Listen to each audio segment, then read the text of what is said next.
this morning to speak to you about working with libido. There will be sexual language, it will be full of innuendo because these topics always are, and what I suggest is we just go with it and smile and laugh, because what we're trying to do is to stop everything being quite so serious when it comes to working with sex. So that's the first thing to say. I'm Kaz Riley, you can hear I'm from England. I work a lot with sexual dysfunction in my practice based over in Yorkshire, and I work a lot with clients right across the globe with on Skype and Zoom and all the wonderful things that we can do now.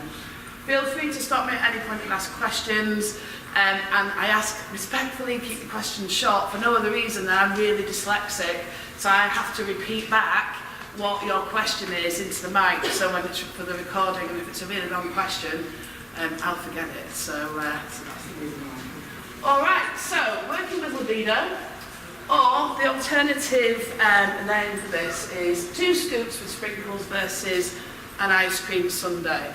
And this will become clear as we go through this presentation as to what this is kind of all about. Alright. So what is libido? Libido, if you look at it from a dictionary point of view, you know, they talk about psychic energy emanating from the id, a sexual urge or desire. You know, Freud thought it was to do with kind of like a life force energy. If you look it up in other places, people talk about it as being lust, desire, horniness, all those kinds of words. So it's, you know, you'll see, and your clients will often talk about their libido, or they've lost their desire, or their mojo, or whatever it may be. Do any of you already work with libido and sexual dysfunction issues? Cool. Alright, so loss of libido by far probably is one of the most common sexual things that I see in my clinic, and also it's often something that my clients have that have come that haven't come for sexual issues. They may have come for something else. You know, it's often seen with anxiety, relationship issues, all kinds of things.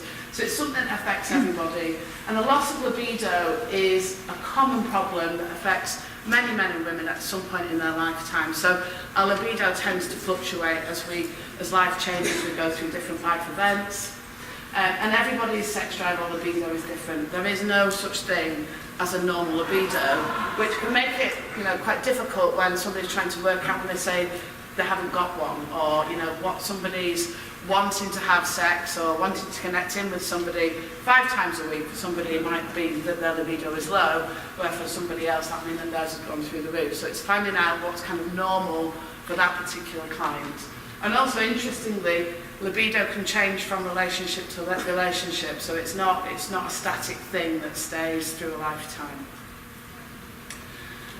Low libido can be associated with some physical conditions. So if you're working with somebody that comes in and says they've got a low libido, as often is the case, we need to check out that they haven't got anything physical that's causing that. So things like heart disease, diabetes, and underactive thyroid cancer, and then things like hysterectomy and all that kind of stuff. So it's worth just checking, and also making sure that their hormone levels haven't gone completely out of whack, because that's a good place to start. And once they've got the all clear, then it's much easier to do therapy, isn't it? Knowing that and they know there's nothing physical going on as well, because that's often a worry of a client that's got a low libido, that there's something really physically wrong with them that's making them that way.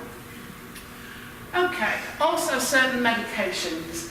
So medications for high blood pressure, some of those things, like especially with male libido issues, can often affect things like erectile function, so that can have a real effect on libido. Antidepressant medication, I'll come back to, medications for seizures, antipsychotics, prostate kind of medicines, and hormonal contraception. But the 2 main culprits for low libido, believe it or not, is hormonal contraception. So it's not quite how a contraceptive is supposed to work, to just take away your desire.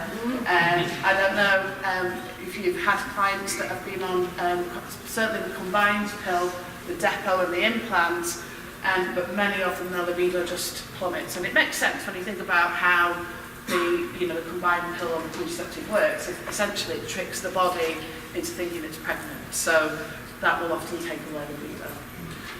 What we don't recommend, obviously, is that you tell your clients to stop taking those hormones, but it may be, if it's had a really profound effect upon them, that they maybe get changed by their doctor to a different one, and one that maybe suits them a little bit better. It's interesting, you'll often find when women stop taking contraception, they'll often come in because their libido seems to be too high, and actually it's just that their libido's returned to normal. But within the relationship, there's suddenly a mismatch to where they were before, so that's worth noting. Antidepressants. We now know that 70% of people that are on long-term antidepressants have an impact on their sexual function, which is a high number, isn't it? So it's one of those things that is the libido, is it a direct result of having depression, because that's one of the reasons that people get a low libido, or is it because of their medication that's treating their depression? And again, it's something that I would encourage them to speak to their doctor about. And there is now some studies that show around about 10% of those people, the libido will come back anyway, you know, even though they're still taking their antidepressant medication. And for others, sometimes it's a switch, and sometimes it's a case of having what they would call a holiday, where they will take their antidepressant 5 days a week and not the other 2. Because that medication affects dopamine, it also affects things like the ability to fall in love, to feel, to connect. So again, it's something that's, you know, if you've got a client that's having all of these issues, it's worth pointing that out to them, because sometimes it's not them or their relationship, it's the medication that they're taking. So again, it's a lot about client education. Is there any questions about that so far? But you still take on these clients regardless of what the medical or medication is? Yeah. Okay. Yeah. Okay. Pregnancy, which affects both men and women. Obviously the men are pregnant, but it affects the way that people view somebody else. Changes in hormonal levels, changes to body and issues along with body image. There's often a big change after pregnancy and birth. And all of these, exhaustion, it's tiring, isn't it? You know, people will often see a dip in libido after a baby's born. Obviously, sometimes that can lead to painful sex if there's been an injury, and also things like just change priorities. It really changes the dynamic, doesn't it, within a relationship. And also men can find it, you know, if they've witnessed a traumatic childbirth, they've suddenly, their whole dynamics change. That can have effects on about how a man can feel about having sex with their partner. Not always, but it's worth noting that that's there sometimes. It can be quite traumatic for everybody, or quite beautiful, just depending on how it all pans out. Okay, so the result, or the reasons that I often, I'll see for working with libido, one of the main ones is being in a long-term relationship. And it becomes, when people become very over-familiar, or there's this lack of novelty. And when we think about how libido works, and I'll talk you through this in a little while about how and the things that affect libido and how we need to look at it more holistically, but lack of novelty and becoming over-familiar. At the start of a relationship, there's kind of almost like a dance, isn't there? There's the kind of whole sexual dance that people go through, and it's all amazing. And then what happens is people become usually more and more familiar with each other. That point from A to B gets shorter and shorter and shorter, that prelude to it. And actually, you know, we often talk about, you know, how sex becomes very orgasm focused. People will come into my office and say, I can't orgasm, or it takes too long, and the whole process of sex becomes about orgasm, when actually it doesn't need to be. Loss of sexual attraction or feeling attractive, if we suddenly, you know, don't feel very good about ourselves, that can cause libido to plummet. Unresolved conflict and frequent arguments. This is a way that people often avoid sex, actually, if they don't want to. They'll kind of pick an argument so that that kind of atmosphere is there, and that disconnect. Poor communication. Trust. If there's been an affair in the background somewhere, that will often affect libido. Physical sexual problems, so we're looking at things like vaginismus, the clamping of the vaginal muscles, erectile dysfunction, painful sex, premature ejaculation, intimacy issues, all of those kinds of things can feed into very negatively so that people just avoid sex more and more and the libido will go down. Orgasm-focused sex, believe it or not, is not good for libido. Let's face it, if we need an orgasm, most people can do that for themselves very quickly. So we know the driver of libido isn't actually about having an orgasm, it's about connecting in with somebody else. Stress, anxiety, exhaustion, belief systems around sex, we shouldn't do this, especially people will often have their children, if they come from a very religious background sometimes, then that's done, it seems like they shouldn't be doing that anymore, or sometimes people just feel very uncomfortable about sex in general, and then guilt and shame, the two classic ones that are always there. Any questions about those?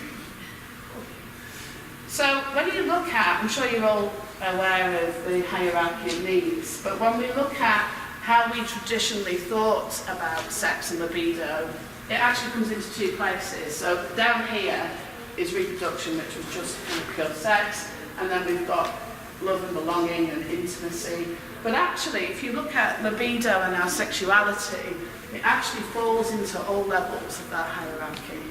It's not just one thing.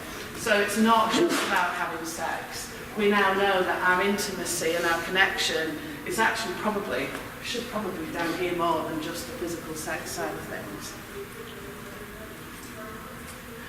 So libido is extremely complex. So you'll see, I'll talk to you why, as we go through why, typically, I don't know what you were taught when you were first training about working with sexual issues was, most things are solved with aggression to cause. But with this, there's often not a cause, it's normally a set of circumstances, so I'll show you how to work with that. So sexual classification, sexual dysfunction has been around for a long time, but a classification for female sexual dysfunction came into play when? Does anybody know when? 1998. Oh. 1998 was the first time that we had a proper classification for female sexual dysfunction. That's a year after Viagra was launched, to put that into perspective. Yeah? So when we look at what most things we've learned, we know that it's been very much out of date and it's been very much centred on male sexual function. And this is really, really important.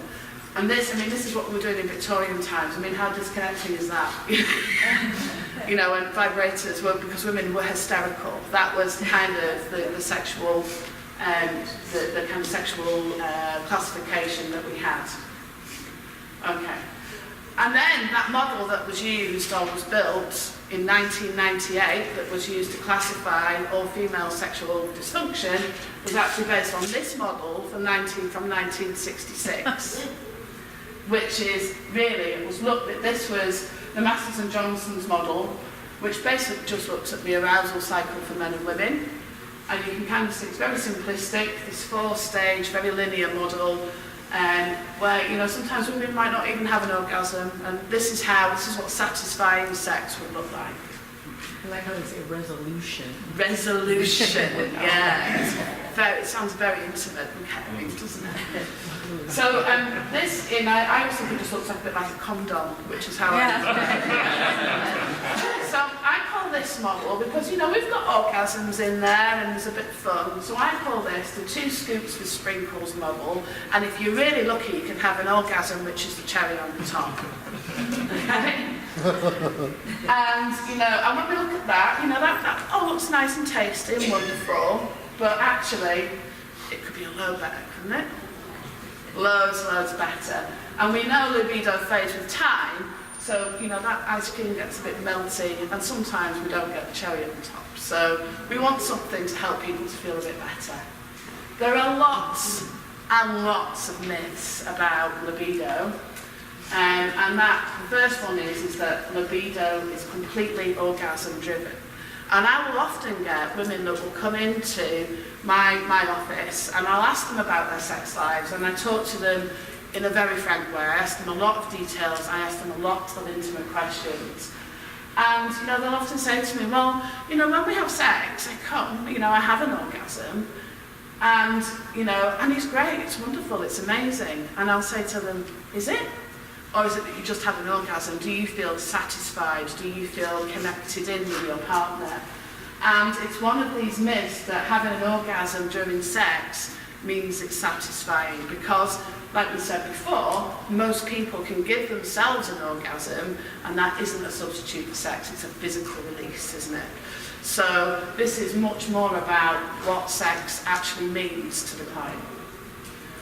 It's an absolute myth that men have a higher libido than women. I know this myth is still around there. I can't tell you how many people I've had conversations with just while I've been here at HTL. They said, well, it's all right, men, we're just like that, we're just programmed that way. It's really women that don't have a libido. Not true. I see just as many women that have high libidos, I see just as many men that have low libidos. I think that if the risks for men were equal to the risks for women, you'd have a lot more celibate men than you do now. Possibly, yeah. When you take the risks into account, that's where you get that idea of libido. Possibly. Well, I guess that's being sexually active, though, isn't it? In terms of libido, what we're talking about is that driving force and that desire. And women generally have a very similar libido to men, or the variables are very similar. I get just as many women that will come into my office and they'll say, my libido is much higher than my partner's. But that, again, you see, that's not talked about, is it? Because it's not seen to be manly to have a lower libido. It's all these myths and all these stereotypes that we really need to kind of address and kind of get rid of. Libido is the desire to have sex. It's not, okay? It's the desire partly to have sex, but it's also the desire to connect. It's the desire to be held. It's the desire to be loved. It's all of those things. It's actually a very sensual thing. It's not just about this physical act of a penis and a vagina, and that's often the thing that we kind of get confused about. The idea that people spontaneously or should spontaneously want sex. There are lots of people that do, but people tend to fall into two different categories. They fall into a spontaneous or responsive. So you get the spontaneous people who, will think about having sex and then will go and will become turned on by the thought of it, and then will go and will be physical. And then you get your responsive people that tend to be the opposite to that, where it's touch or something will start, and then their arousal will build in reaction to that. So, I'll get people that actually fall into that kind of responsive category that will think that they've got a low libido, and actually it's just they're not being stimulated in the right way, or, they're being touched in such a way that it's just about sex. And actually we know that it's much more about eye gazing and caressing and communication the rest of the time, that helps to people to kind of connect in and will boost their libido. And this is probably one of the biggest ones, is that your libido doesn't require self-care or work. I would say to people, you probably go to the hairdressers every 6 weeks and get your hair cut. Yeah, you wash yourself, you feed yourself well, hopefully, you look after yourself. Why does your sexuality and your libido, why would we just think that it would just be there? And if you start putting effort in with yourself about how you feel, how you look, in terms of your self-care, but also the care that you put into your relationship, if you stop making the effort, why would we assume that our libido would just stay there indefinitely? We talk about that disconnect, but if people can't be bothered to, make themselves look nice or smell nice for their partner, or to check in and see how their day was, or to connect in all the other ways, the idea that you'll just hop into bed and it will all still be wonderful is crazy, really, isn't it, when we think about it? Okay. So, this is a more up-to-date model. This is the Basson model of sexual arousal. And you can see, this came out in the year 2000, so we have at least moved into this century, which is good news. And you can see that it's a lot more complex as to how it works. So we've gone away from this kind of bell curve, this 4-stage model, and actually you can kind of join this model at any point. And when you actually start to look at the points on this model, you can start to see, as hypnotists, we work with so many of these things, don't we? You know, we're talking about the emotional stuff, stimuli and how we react to that, arousal, emotional and physical satisfaction, the biological, the psychological. So all of those things feed into that. What is the biggest driver of having a good libido is actually having a good experience. So we're looking at a feedback loop rather than something that just starts at one point and finishes at another. What was the name of the model? It's the BASSON model, B-A-S-S-O-N. I will submit these slides after so that you'll be able to access them if you get the downloads, or if you email me afterwards, and I'll send these slides out to you. So when we start to look at how all this kind of fits in together, and we start to think of it as a more holistic thing rather than sexuality and sex and libido just being a very separate thing, because we walk around every day, don't we? Our libidos are there with us all the day. It kind of rises and falls at different parts of the day. But one of the things that we definitely need is this emotional intimacy. And when you look at how the world today, how sex is portrayed, when we look at the point of reference now for most youngsters, for example, is pornography on the internet. That's how they're learning about sex. Pornography isn't about love and connection and respect and desire and sensuality, is it? You know, it's about camera angles and, very generally quite disrespectful treatment of women. And, I've got lots of clients coming in telling me that they've got sexual dysfunction or their libido's going because they're trying to reenact what they're seeing from the pornography films. And a lot of it's about re-education. I have to tell these people, do you know what? These films, they've taken a week to film them. There's penile pumps and Viagra and, there's airbrushing and body sculpting and all kinds of things that are going on. And you're comparing that to something that you want to do, with a partner in the privacy of your own home that's not been filmed and hasn't taken 3 days. I say, when you watch a film like Independence Day, for example, you know that really the city hasn't been blown up. And pornography is just the same, it's made up. But when we're looking at how that feeds into this, in terms of how people are then portraying what good sex looks like, it's not good sex, is it? It's porn sex. So a lot of it is about re-educating the client as to what that means for them, what good sex looks like for them.